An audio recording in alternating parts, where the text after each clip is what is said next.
Amin. Silakan duduk saudara. Tuhan memberkati saudara.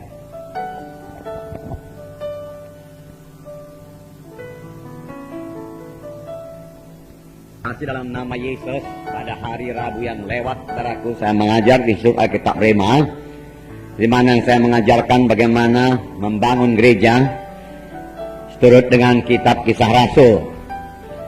Di situ, saudaraku, yang pertama sekali saudaraku diterangkan bahwasanya semua mereka adalah penginjil-penginjil. Semua mereka memberitakan Injil Tuhan. Tidak ada anak Tuhan yang tidak menjadi saksi. Jadi semua anak Tuhan jadi pemberita Injil. Pada waktu itu terjadi aniaya yang besar di Yerusalem, dan banyak anak-anak Tuhan lari keluar dari Yerusalem.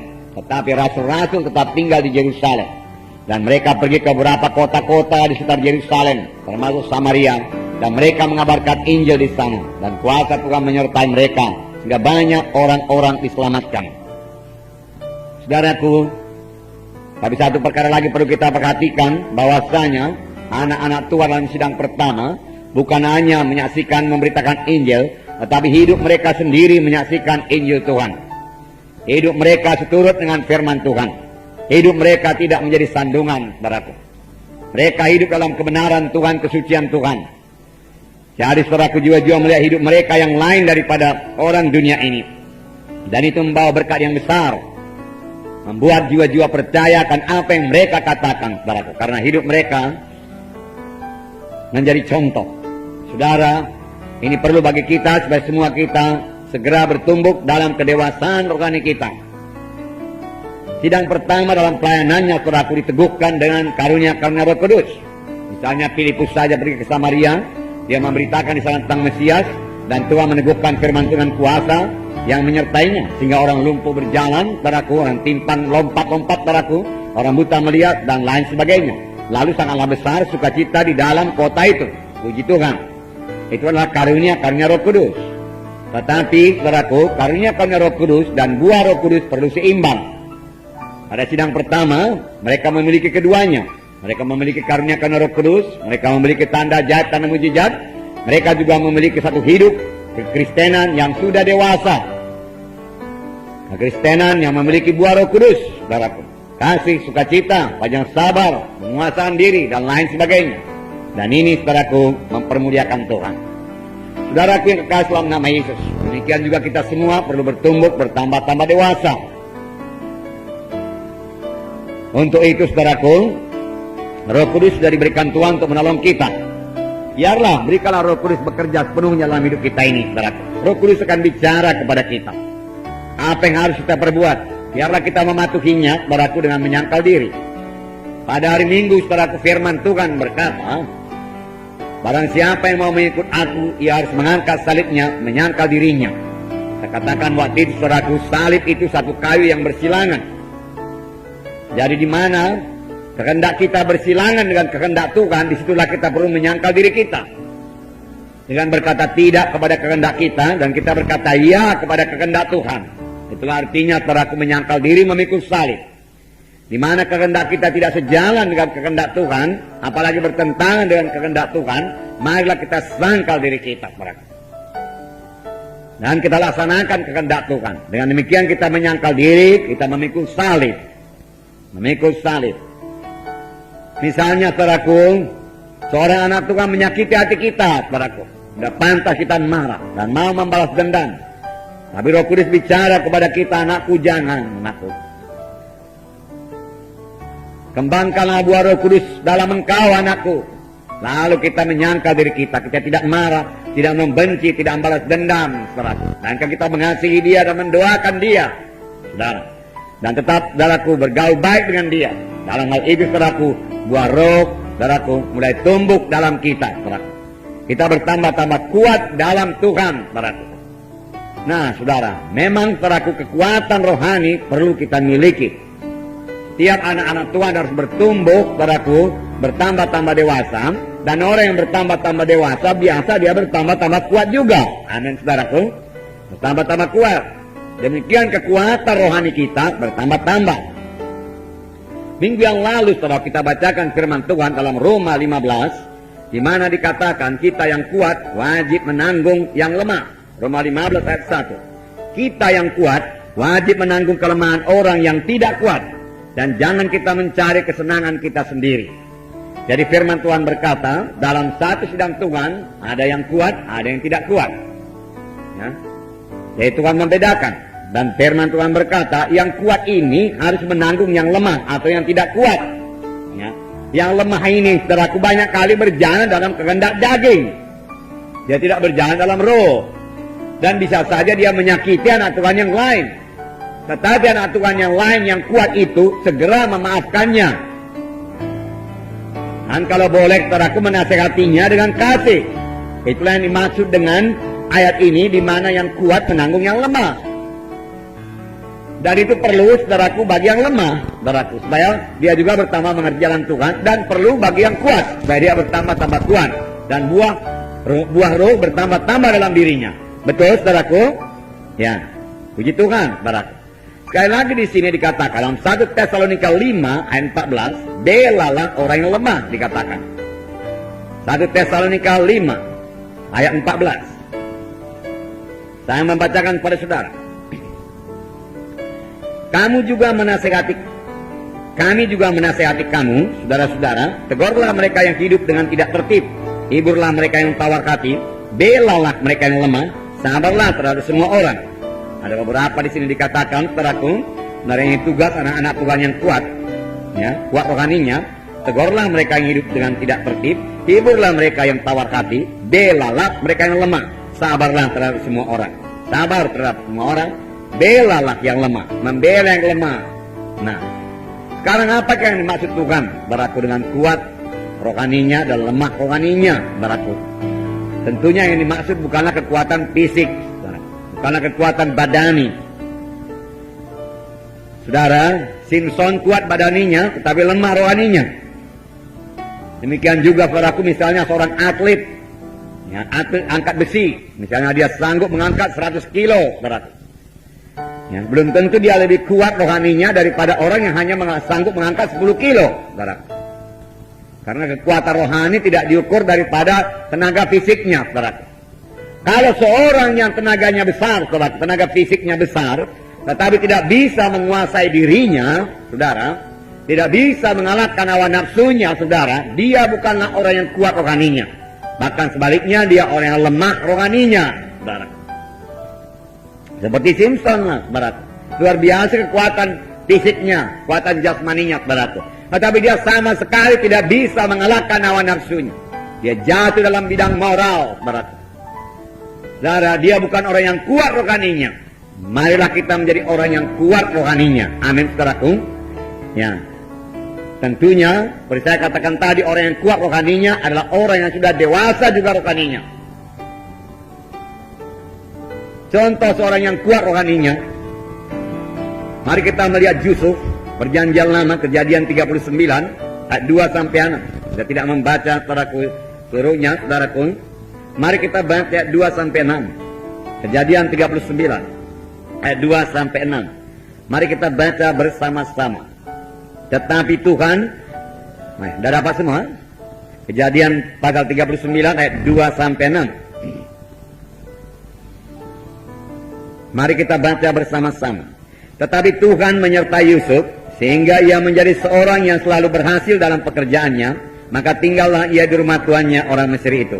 Setelah dilihat oleh tuannya bahwa Yusuf disertai Tuhan dan bahwa Tuhan membuat berhasil segala sesuatu yang dikerjakannya, maka Yusuf mendapat kasih tuannya dan ia boleh melayani dia. Kepada Yusuf diberikannya kuasa atas rumahnya dan segala miliknya diserahkannya kepada kekuasaan Yusuf. Sejak ia memberikan kuasa dalam rumahnya dan atas segala miliknya kepada Yusuf, Tuhan memberkati rumah orang Mesir itu karena Yusuf, sehingga berkat Tuhan ada atas segala miliknya, baik yang di rumah maupun di ladang. Segala miliknya diserahkannya pada kekuasaan Yusuf, dan dengan bantuan Yusuf ia tidak usah lagi mengatur apa-apa pun selain dari makanannya sendiri. Nah, saudaraku, Yusuf disertai oleh Tuhan. Yusuf dipanggil oleh Tuhan dengan satu panggilan yang luar biasa. Tuhan memberikan satu visi yang luar biasa kepada Yusuf melalui mimpinya. 2 kali mimpi itu diberikan Tuhan kepada Yusuf, saudaraku, dan Tuhan akan menggenapkannya. Dan Yusuf tetap berpegang pada visi yang daripada Tuhan itu. Dia mau sampai kepada panggilan Tuhan. Dia mau sampai kepada visi yang diberikan Tuhan kepadanya. Oleh sebab itu, saudaraku, dia menyangkal dirinya. Saudaraku, tanpa penyangkalan diri yang sungguh-sungguh, kita tidak akan sampai kepada panggilan Tuhan, saudaraku. Sebab tanpa penyangkalan diri, kita tidak akan mungkin berdoa dengan teratur, tidak mungkin membaca Alkitab dengan teratur, tidak mungkin melayani dengan teratur, saudaraku. Kita harus menyangkal diri kita. Saudara bertanya kepada saya, di manakah penyangkalan diri Yusuf pada saat ini? Saudara tahu cerita Yusuf, saudaraku. Yusuf, saudaraku, dibenci oleh saudara-saudaranya karena saudara-saudaranya cemburu. Memang Yusuf ini anak kesayangan, bajunya pun baik selalu, lebih indah daripada baju saudara-saudaranya yang lain. Lalu sekali pada waktu Yusuf datang ke tempat pengembalaan, saudara-saudaranya menanggalkan bajunya yang baik itu, lalu menjualnya, saudaraku, kepada pedagang-pedagang yang akan ke Mesir. Di Mesir dia dijual kepada Potifar, saudaraku, dan dia tinggal di rumah Potifar. Hingga cerita ini mengatakan di rumah Potifar Tuhan menyertai Yusuf, hingga ia selalu berhasil akan segala sesuatu yang dikerjakannya. Dan dia mendapat keluasan hati daripada Potifar. Potifar melihat Tuhan menyertai Yusuf, dia menyerahkan semua hartanya dalam pengawasan, dalam pengaturan Yusuf. Dan Yusuf mengerjakannya dengan sangat baik. Dan Tuhan memberkati orang Mesir itu karena Yusuf. Berkat Tuhan ada atasnya, baik dalam pekerjaannya, baik di ladang. Mengapa Yusuf bisa berbuat demikian? Saudaraku, Yusuf menyangkal dirinya. Saya katakan lagi kepada saudara, sebenarnya Yusuf bisa sakit hati kepada saudara-saudaranya, karena Yusuf tidak berbuat salah sama sekali. Yusuf bisa menyimpan dendam kepada saudaranya. Satu kali kelak aku akan membalas dendam kepada saudara-saudaraku yang telah menyakitkan hatiku, yang telah memperlakukan aku sedemikian rupa sehingga aku menjadi budak. Aku bukannya budak, ya, tetapi saudara-saudaraku menjualku sebagai budak. Aku sakit hati aku mau membalas dendam, ya. Tuhan, Kau beserta dengan aku, Tuhan. Tolong aku, Tuhan, supaya bisa Kau membalas dendam, Tuhan. Satu doa yang tidak akan dengarkan Tuhan, saudaraku. Tapi dia bisa saja, saudaraku, dicobai setan untuk berdoa begitu, untuk berpikir demikian. Tetapi, saudaraku, dia tahu jalan Tuhan. Jalan Tuhan bukan jalan membalas dendam. Oleh sebab itu, saudaraku, dia menyangkal dirinya. Dia kuat rohaninya, saudaraku.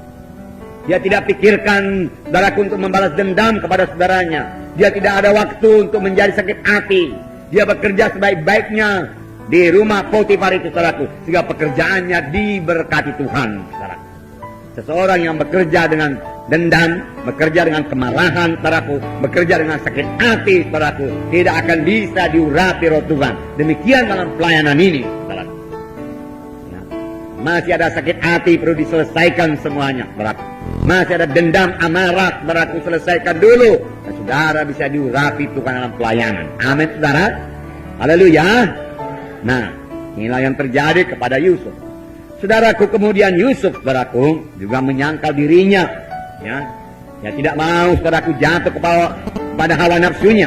Kejadian 39, kita baca ayat 7 sampai 10. Mari kita baca bersama-sama. Kejadian ayat 7, ya. Ayat 6b berkata, adapun Yusuf itu manis sikapnya dan elok parasnya, ya. Nah, tetapi dia tidak memakai, saudaraku, ya. Parasnya yang elok itu mencari keuntungan diri sendiri, tidak, saudaraku, tidak, ya. Ayat 7 sampai 10 mari kita baca. Selang beberapa waktu istri tuannya memandang Yusuf dengan berahi, lalu katanya, marilah tidur dengan aku. Tetapi Yusuf menolak dan berkata kepada istri tuannya itu, dengan bantuanku, tuanku itu tidak lagi mengatur apa yang ada di rumah ini, dan ia telah menyerahkan segala miliknya pada kekuasaanku. Bahkan di dalam rumah ini ia tidak lebih besar kuasanya daripadaku, dan tiada yang tidak diserahkannya kepadaku selain daripada engkau, sebab engkau istrinya. Bagaimanakah mungkin aku melakukan kejahatan yang besar ini dan berbuat dosa terhadap Allah? Walaupun dari hari ke hari perempuan itu membujuk Yusuf, Yusuf tidak mendengarkan bujukannya itu untuk tidur di sisinya dan bersetubuh dengan dia. Dia menang, dia menyangkal dirinya, saudara. Dia berkata tidak, tidak, tidak. Amin, saudaraku. Ya, kita juga harus berani berkata tidak pada dosa, tidak pada hawa nafsu, saudaraku. Tidak kepada godaan setan, berkata tidak. Ya, tidak kepada acara-acara kegelapan, saudaraku. Tegas berkata tidak, dan tidak berarti tidak, saudaraku. Jangan tidak berarti mau juga, saudaraku. Itu bukan tidak namanya, saudaraku. Tidak mula-mula, kemudian dibujuk-bujuk mau juga, saudaraku. Itu bukan tidak, saudaraku. Itu kalah, saudaraku. Ya, tidak menyangkal diri sungguh-sungguh. Daud memikirkan Tuhan, saudaraku. Nah, maaf, Yusuf memikirkan Tuhan. Daud juga, haleluya. Ya, Yusuf memikirkan Tuhan, saudaraku. Ya, di sini dikatakan, bagaimanakah mungkin aku melakukan kejahatan yang besar ini dan berbuat dosa kepada Allah? Nah, kalau aku berbuat dosa kepada Allah, Allah akan berduka cita. Ya, aku tidak mungkin berbuat dosa ini, tidak. Bukan cuma aku yang menanggung akibatnya, Tuhan. Tuhan sangat mengharapkan aku hidup benar. Tuhan mempunyai maksud dalam hidupku. Maksud Tuhan begitu indah dalam hidupku. Bagaimana mungkin kuhilangkan itu semua, kubuangkan itu semua dengan dosa seperti ini. Demikian juga saudara. Amin, saudaraku. Boleh jadi saudara belum begitu melihat indahnya panggilan Tuhan, mahalnya panggilan Tuhan, besarnya maksud Tuhan dalam hidup saudara, saudaraku. Apalagi kalau saudara sudah melihatnya, saudaraku, maka saudara harus menolak dosa dengan tegas berkata tidak kepada dosa, tidak kepada hawa nafsu, tidak kepada segala sesuatu yang tidak suci. Dan saudara bisa dipakai Tuhan, dan saudara bisa sampai kepada panggilan Tuhan. Tuhan Yesus berkata, karena mereka itu, karena kamu, aku menyucikan diriku. Nah, kita sebagai pemimpin kelompok sel, karena jiwa-jiwa dalam kelompok sel kita, termasuk jiwa-jiwa yang belum selamat di sekitar kita, saudaraku, kita harus berdiri atas kesucian Tuhan. Supaya kuasa Tuhan menyertai kita, supaya urapan Tuhan menyertai kita. Karena kalau tanpa urapan Tuhan, apakah yang bisa kita perbuat, saudaraku? Kita tidak bisa melayani, saudaraku. Dan sebab itu tegas berkata tidak kepada dosa. Ini yang diperbuat, saudaraku, oleh Yusuf, saudaraku. Walaupun itu membuat dia masuk penjara. Saudara, ada risikonya, saudaraku, tidak kompromi. Ada. Saudaraku, ada. Ya. Misalnya saudara, ya. Misalnya berkata tidak, saudaraku, kepada ulos lah kita katakan tidak. Ya. Karena ulos tidak bisa mengulusi saya untuk melindungi saya, memberkati saya, saudara berkata. Hanya darah Yesus yang mengulusi saya, saudara berkata. Ya. Puji Tuhan. Ya, lalu saudara akan menerima tantangan. Nah, tapi kita perlu berdiri teguh di atas jalan Tuhan. Ya. Misalnya saudara berkata tuhor, tidak, aku tidak mau lagi pakai tuhor. Ya. Tidak. Mengapa orang berkata? Ya. Ya, karena saya sudah dibeli Tuhan dengan harga tunai. Bukan dengan emas dan perak, tapi telah ditebus Tuhan dengan darahnya yang mahal, darah Yesus. Saya telah ditebus, saya telah dibeli Tuhan. Maka kamu bukan milik kamu lagi. Maka saya ini milik Tuhan. Dan kamu tidak bisa memperjualbelikan saya. Amin. Nah. Saudara kan anak Tuhan. Ya, sudah ditebus Tuhan. Saudaraku. Milik Tuhan, saudara, milik Tuhan. Ya. Saudara, kalau kita menjual belikan milik orang lain, saudaraku, kita ditangkap, tangkap polisi. Kalau saudara kurang percaya, coba nanti saudara sampai di sana, ada Honda di sana, coba jual, saudara. Milik orang lain, saudara. Saudara berurusan dengan polisi, saudara. Apalagi menjual milik Tuhan, saudara. Tetapi saudara akan menerima aniaya, ya. Sama seperti Yusuf, tidak menjadi persoalan padanya. Mari kita lihat Kejadian 39 ayat 20, ya. Ayat 20 sampai 23, mari kita baca lagi bersama-sama. Lalu Yusuf ditangkap oleh tuannya dan dimasukkan ke dalam penjara, tempat tahanan raja dikurung. Demikianlah Yusuf dipenjarakan di sana. Tapi apa yang terjadi dalam penjara? Mari kita baca. Tetapi Tuhan menyertai Yusuf dan melimpahkan kasih setianya kepadanya dan membuat Yusuf kesayangan bagi kepala penjara itu. Sebab itu kepala penjara mempercayakan semua tahanan dalam penjara itu kepada Yusuf, dan segala pekerjaan yang harus dilakukan di situ dialah yang mengurusnya. Dan kepala penjara tidak mencampuri segala yang dipercayakannya kepada Yusuf, karena Tuhan menyertai dia, dan apa yang dikerjakannya dibuat Tuhan berhasil. Pujilah Tuhan, saudaraku. yang menyangkal diri ini, yang berjalan dalam kebenaran Tuhan, kesucian Tuhan, dibuat Tuhan berhasil. Amin, saudaraku. Tuhan membuat dia berhasil, saudaraku. Orang pun heran, ya. Luar biasa berhasilnya Yusuf ini. Tapi dia ditangkap, bukan karena salah, karena dia fitnah. Karena difitnah, barangkali tidak ada di antara kita yang pernah menerima fitnah yang demikian jahat, saudaraku. Dan hukumannya juga demikian berat. Masuk penjara pada zaman ini, saudaraku, belum tentu kapan keluarnya, saudaraku. Boleh jadi sampai mati di situ, saudaraku. Ya. Tetapi Yusuf, saudaraku, tidak juga pahit hatinya, saudaraku. Tidak juga ada satu keinginan membalas dendam dalam dia. Buktinya setelah dia jadi penguasa Mesir, saudaraku, dia tidak berkata, panggil dulu istri Potifar benar.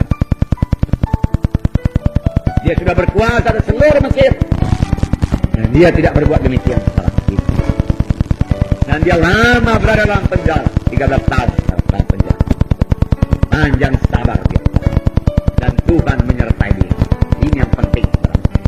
Puji Tuhan, saudara. Itu sebabnya dia suka cita, Tuhan menyertai. Penjara menjadi surga karena beserta dengan Tuhan. Amin, saudara. Tapi bebas di dunia ini menjadi neraka kalau tidak beserta dengan Tuhan. Amin. Amin. Ya. Tapi walaupun kita bebas di dunia ini, kalau tidak beserta dengan Tuhan, kita sebenarnya dipenjarakan oleh dosa, dipenjarakan oleh hawa nafsu, betul? Ya.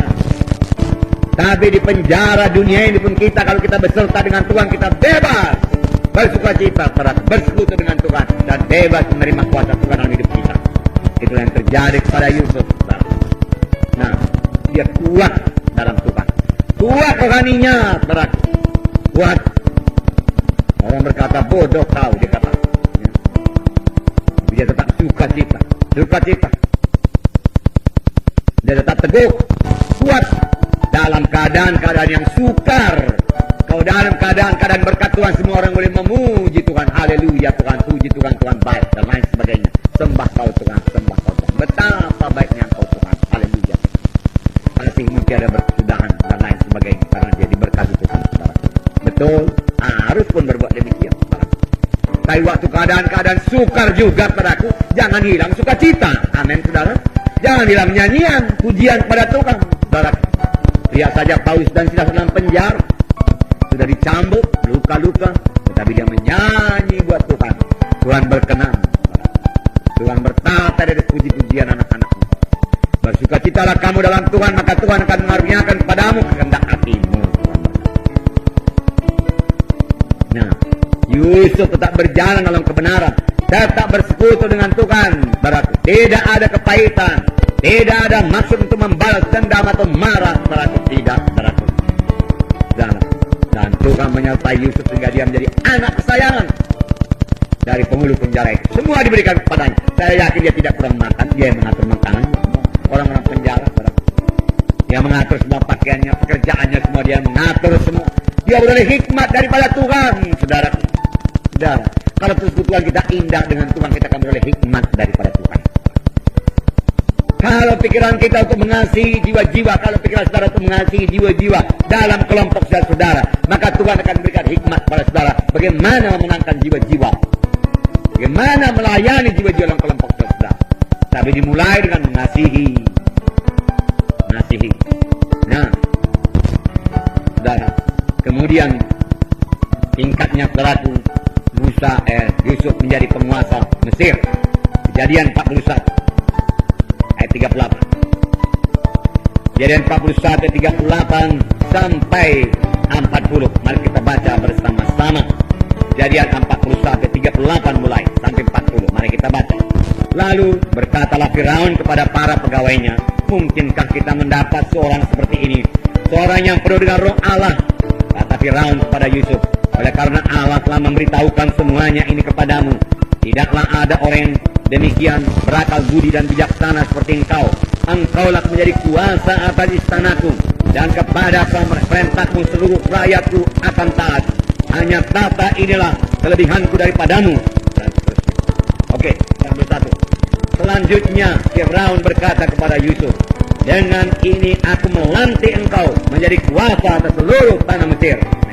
Sampai 41. Menjadi kuasa atas seluruh tanah Mesir. Nah, Yusuf saudaraku tidak juga menjadi sombong. Sudah orang kafir berkata engkau punya roh Allah, dia katakan gak ada yang seperti engkau. Mana ada orang di Mesir ini yang punya roh Allah dalam dia seperti engkau. Saudara yang kasih dalam nama Yesus, memang dari mula Yusuf disertai oleh Allah. Amin.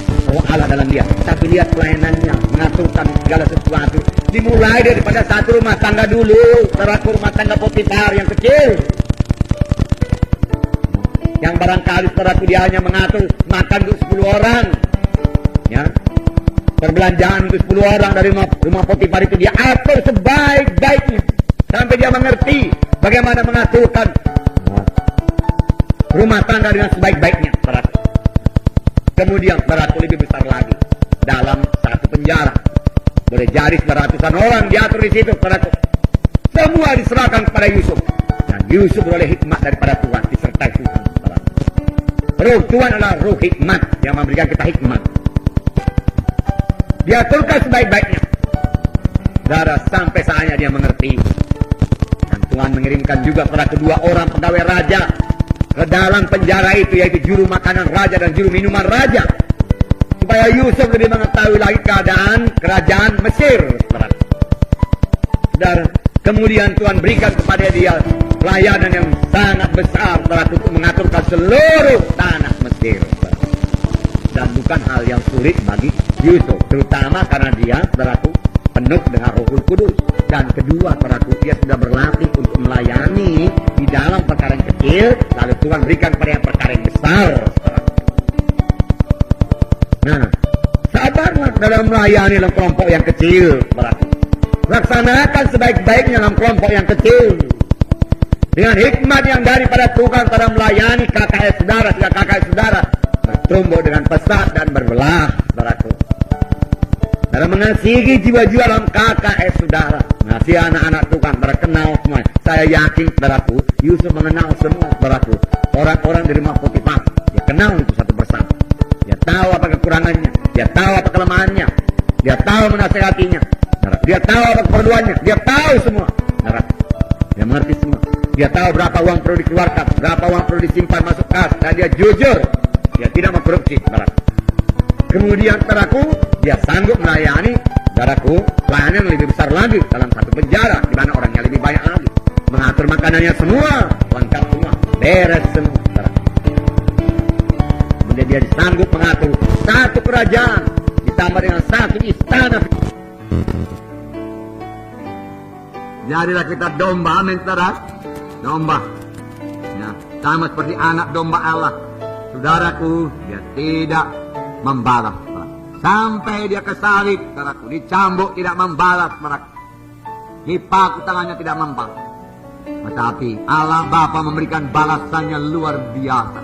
Jarahannya luar biasa, yaitu jiwa-jiwa selamat, saudaraku, dari seluruh bangsa, suku dan bahasa di seluruh Indonesia ini menjadi miliknya, saudaraku. Luar biasa. Nah, saudaraku, marilah kita juga memikirkan orang lain, saudaraku. Reaksi kita reaksi kasih. Kau dalam rumah tangga, saudaraku, baik suami, baik istri, tidak mementingkan diri sendiri, tapi memikirkan kepentingan suaminya, memikirkan kepentingan istrinya, saudaraku. Saudara, maka tidak akan ada perceraian pun.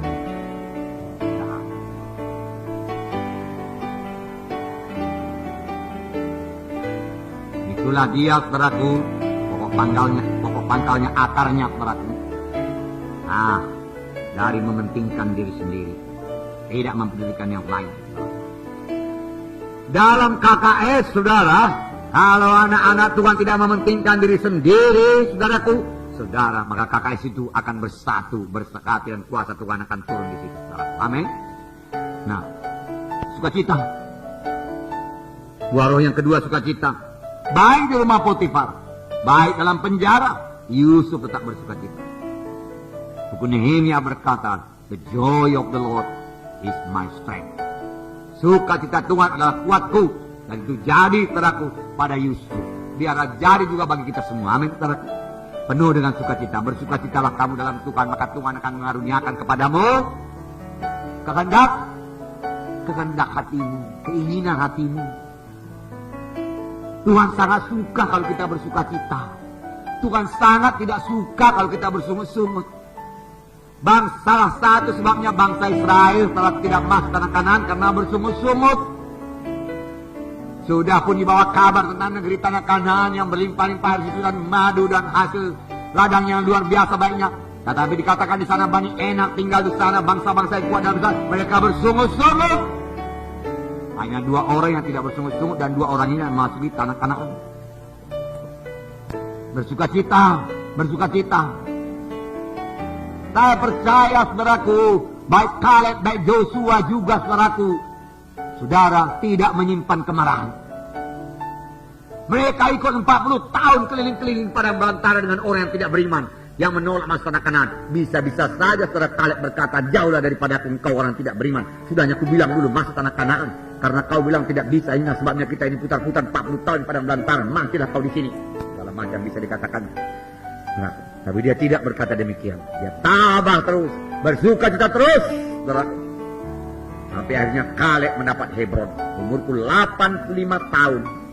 Waktu masih sama dengan 40 tahun. Karena bersuka cita. Tanpa sukacita datanglah depresi, tertekan, murung. Kalau sudah murungnya murung berat, depresi berat, bicara pun sudah berat. Tak ada yang berat kali bicara, ditempelin pun tak bunyi lagi.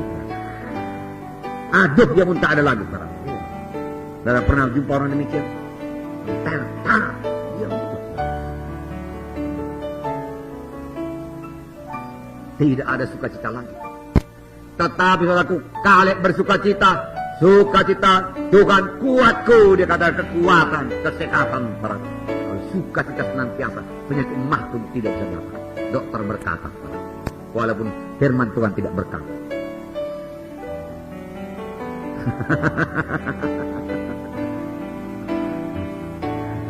Sehat, sukacita. Nah, kerajaan sorga bukanlah hal makan, minum, tapi damai, sejahtera, dan sukacita dalam Roh Kudus. Sukacita, itu kerajaan sorga. Seperti ada tertulis dalam Roma 4 ayat 17. Di sini, Roma 14. Roma 14 ayat 17. Sebab kerajaan Allah bukanlah soal makanan dan minuman, tapi soal kebenaran, damai, sejahtera, dan sukacita oleh Roh Kudus. Sukacita oleh Roh Kudus. Dalam penjara saudaraku mereka bersukacita.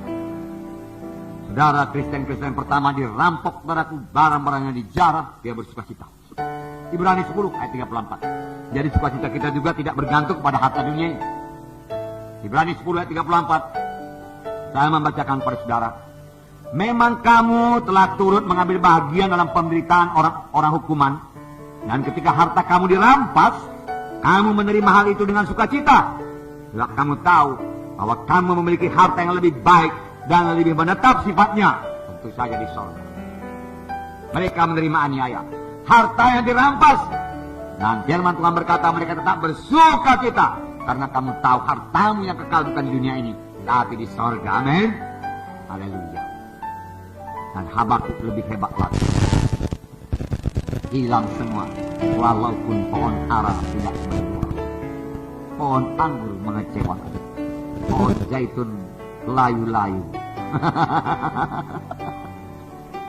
Dan tidak ada lembu sapi dalam kandang. Namun aku mau beria-ria dalam Tuhan yang menjadikanku, menyelamatkanku. Oh, keselamatan. Sukacita dalam keselamatannya. Bukan dalam lembu sapi, kambing domba, buah zaitun, buah anggur, barak. Ya. Buah pepaya, buah pisang, barak.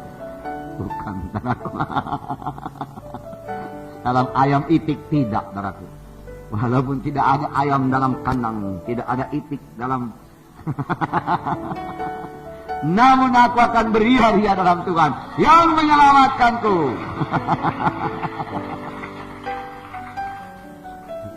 Ya. Yusuf ini hatinya lembut, saudara. Lemah lembut itu buah Roh Kudus. Amin. Ya. Tidak membalas kejahatan dengan kejahatan. Sebaliknya membalas kejahatan dengan kebaikan. Kelemah lembutan adalah kekuatan untuk tidak membalas dendam. Karena kapan kita membalas dendam, kuasa Tuhan berhenti bekerja bakti. Tidak membalas dendam dengan ucapan, tidak membalas dendam dengan perbuatan. Akan selalu ada kesalahan anak-anak Tuhan yang bisa menyakitkan hati kita. Karena kita ini begini banyak. Ada yang masih muda rohaninya, ada yang baru selamat. Dalam kakek saudara juga demikian. Sehingga dia bisa menyakitkan hati kita dengan perkataannya atau dengan perbuatannya. Yang kemungkinan besar dia sendiri pun tidak mengerti, itu bisa menyakitkan hati. Lalu kita tergoda, saudaraku, untuk membalas. Oh, dalam hal itu, saudaraku, dialah Roh Kudus memimpinkan kita. Supaya kita jangan sampai membalas, baik dengan ucapan, baik dengan perkataan, baik dengan perbuatan. Ucapan dan perkataan baik sama-sama. Nah,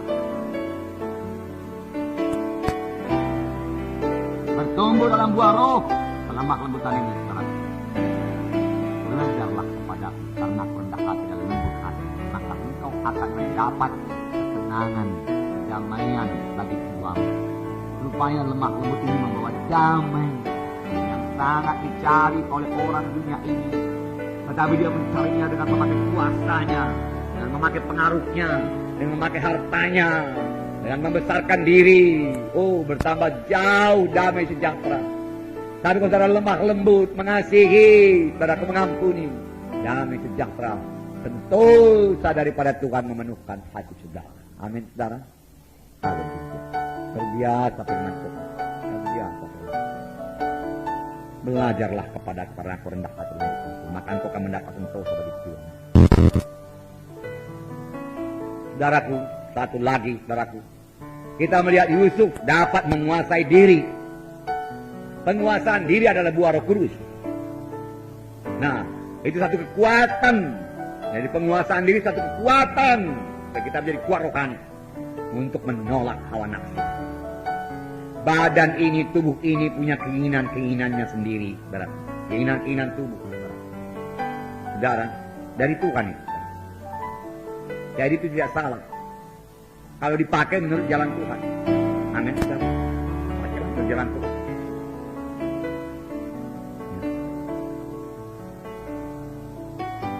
Mendatangkan berkat kalau dipakai menurut jalan Tuhan, saudaraku.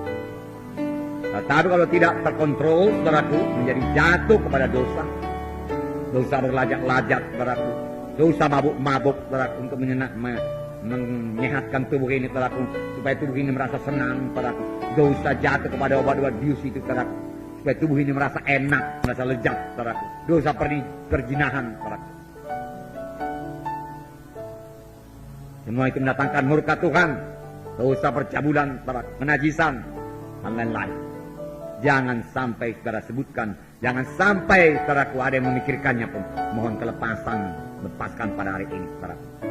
Saudara, buku Amsal mengatakan kekuatan yang sejati adalah kekuatan rohani. Bukan orang yang menaklukkan satu kota besar. Bukan. Amsal 16 ayat 32 saya bacakan kepada saudara. Orang yang sabar melebihi seorang pahlawan. Orang yang menguasai dirinya melebihi orang yang merebut kota. Orang merebut kota pada zaman perjanjian lama ini adalah orang yang gagah perkasa, yang bisa berperang, saudaraku, yang bisa memainkan pedangnya dan tubuhnya kuat sekali. Dia gagah perkasa, tidak kenal takut. Dari firman Tuhan berkata, orang yang dapat menguasai dirinya lebih gagah daripada orang yang dapat merebut kota. Orang yang dapat menguasai marahnya, orang yang dapat menguasai nafsu makannya, sehingga dia tidak berlajak-lajak, dia bisa menyangkal diri. Orang yang bisa menguasai hawa nafsunya, sehingga dia tidak jatuh dalam dosa percabulan perzinahan, lebih gagah daripada orang yang menguasai merebut satu kota. Firman Tuhan mengatakannya. Firman Tuhan ini ya dan amin. Haleluya, saudara. Puji Tuhan. Jadilah gagah perkasa dalam Tuhan. Haleluya. Saudara, pada akhir zaman godaan akan bertambah. Firman Tuhan berkata pada akhir zaman akan terjadi lagi pada zaman Nuh, sama seperti pada zaman Nuh dan sama seperti pada zaman Lut. Manusia berlajak-lajak memuaskan hawa nafsu. Godaan bertambah banyak, saudara. Penuh dengan Roh Kudus. Amin, saudara. Ya, jaga diri saudara. Ya. Atur waktu saudara. Atur hidup saudara. Dengan sebaik-baik. Hati-hati dengan TV. Jangan tenggelam dalam TV. Film-film itu nggak perlu ditonton. Hati-hati dengan film-film yang beredaran di luar, saudara, yang tidak baik, gambar-gambar yang tidak baik. Jangan sentuh majalah-majalah yang tidak baik, cerpen-cerpen yang tidak baik, tidak usah itu semua. Saudaraku, pergaulan-pergaulan yang jahat merusak kebiasaan yang baik. Firman Tuhan berkata, saudaraku, ya, jangan duduk dalam himpunan orang-orang pengolok, jangan duduk jangan kompromi. Amin, saudara. Ya. Jangan ikut cara-cara berpakaian orang dunia ini, saudaraku. Ya, berpakaian yang sopan, saudara. Kalau saudara berpakaian tidak sopan, Roh Kudus pasti menegur saudara, dengarkanlah, saudara. Ya. Ya. Roh Kudus berkata, aduh mak kita.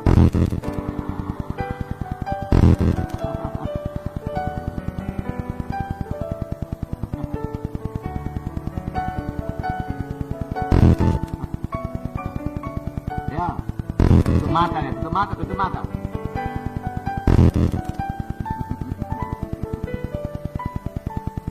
Jangan juga ciptakan Roh Kudus.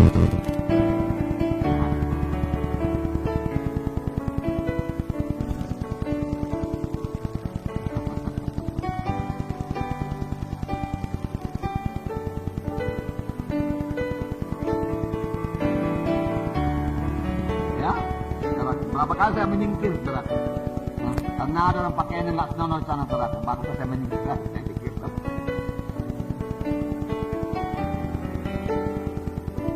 Nah, saudara, kalau matamu, gimana katanya? Saya tidak minta saudara mencukil mata, jangan sampai di luar mencukil mata. Nah, disangkal diri betul-betul, penyangkalan dirinya harus kuat, amin. Itu artinya ayat ini. Matius 5 ayat 29. Maka jika matamu yang kanan menyesatkan kamu, cungkilah dan buanglah itu. Kalau lebih baik bagimu jika satu dari anggota tubuhmu binasa daripada tubuhmu dengan utuh dicampakkan dalam neraka. Mana Pak ini? Kalau mata kanan dicungkil, mata kiri masih bisa melihat.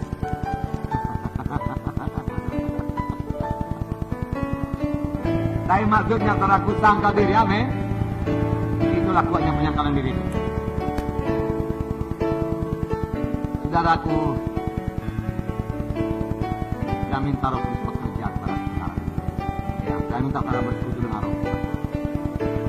Kalau Roh Kudus menegurkan kita kurang mengasihi, kurang mempedulikan anggota SKS, kurang melayani anggota SKS, marilah bertobat. Yang saya tahu, amin saudaraku. Saudara memiliki saudaraku batin yang cukup, rohani yang kuat. Kalau Roh Kudus menegurkan kita ini kurang mengasihi, kurang mengunjungi, kurang melayani jiwa-jiwa, saudaraku, marilah bertobat dengan menambahi perkunjungan dengan memperhatikan jiwa-jiwa yang tidak datang di kelompok sel. Kita tahu mereka semua, kita layani mereka sebaik-baiknya. Sama sebagaimana Yusuf melayani orang-orang di rumah, jiwa-jiwa di rumah Potifar sebaik-baiknya, dan Tuhan menyertai dia. Dan Tuhan membuat dia berkati, karena dia bergerak dalam kasih. Kasihilah jiwa-jiwa yang pakai saudara, maka Tuhan akan menyertai saudara dan memberkati. Roh Tuhan menegurkan saudaraku, kita ini kurang menginjil, hati kita kurang hancur kepada jiwa-jiwa yang terhilang, maka kita bertobat. Saudaraku, supaya hati kita yang sama tergerak pada belakang. Firman Tuhan berkata, karena kasih Kristus menggerakkan hati kami. Kurang menginjil, mari menginjil. Sama sebagai sidang pertama, semuanya menginjil. Baik dari perkataannya, kesaksiannya, baik dari hidupnya. Apalagi saudara-saudara masih sudah kita terima. Marilah mulailah melayan. Bukan sudah tamat dalam melayan. Sekarang melayan. Sekarang melayan. Bukan sudah tamat saudara punya buah Roh Kudus. Sekarang mulai punya buah Roh Kudus. Amin. Sekarang ini saudara bergaul dengan lebih banyak anak-anak Tuhan. Maka saudara akan lebih mudah tersinggung, lebih mudah marah. Saudara, disitulah saudara tidak tersinggung, tidak marah. Tidak bisa membentuk saudara bertambah-tambah dewasa. Buah Roh Kudus muncul dari saudara. Amin. Nanti saudara tempatkan saudaraku di kampung. Boleh jadi anggota cuma 30 orang. Saudara. Dan orang kampung saudara tahu dia segan kepada saudara. Tak akan berani dia menegur saudara. Nah, lalu kalau masih ada tabiat-tabiat yang tidak berkenan kepada Tuhan, tetap juga di situ nanti tabiatnya. Siapa yang menegurkan? Sekarang ini lah. Jadi kalau teman saudara mengatakan saudara, ya, kalau sudah baca kitab tadi, kau sama sudah ada yang memperhatikan aku. Terima kasih lah saudara. Betul yang kau bilang. Teman Tuhan. Tuhan yang kita. Aku nggak baca Alkitab paling enggak baca Alkitab. Aku saja terus. Maka itu menolong saudara lebih rajin baca Alkitab. Jangan pula dikatakan saya sudah baca Alkitab, saudaraku, untuk menjaga reputasi saudara yang hebat. Orang suci, walaupun tidak baca, okelah menipu tidak hilang. Baca, sudah kuapal di sini. Rendah hati firman Tuhan 2 minggu yang lalu, amin saudaraku. Rendahan hati membawa berkat, saudaraku. Ya. Nah, kalau hari ini Roh Kudus menegurkan kurang sukacita entah apapun sebabnya, Entah uang saudara hilang lah, entah kurang uang saudara. Ya. Tapi menjadi kurang sukacita, nggak ada alasan tidak bersukacita dalam Tuhan. Karena firman Tuhan berkata, bersukacitalah karena namamu tertulis dalam sorga. Itulah dasar sukacita kita. Apalah artinya di dunia ini, 100 tahun, kalaupun dapat.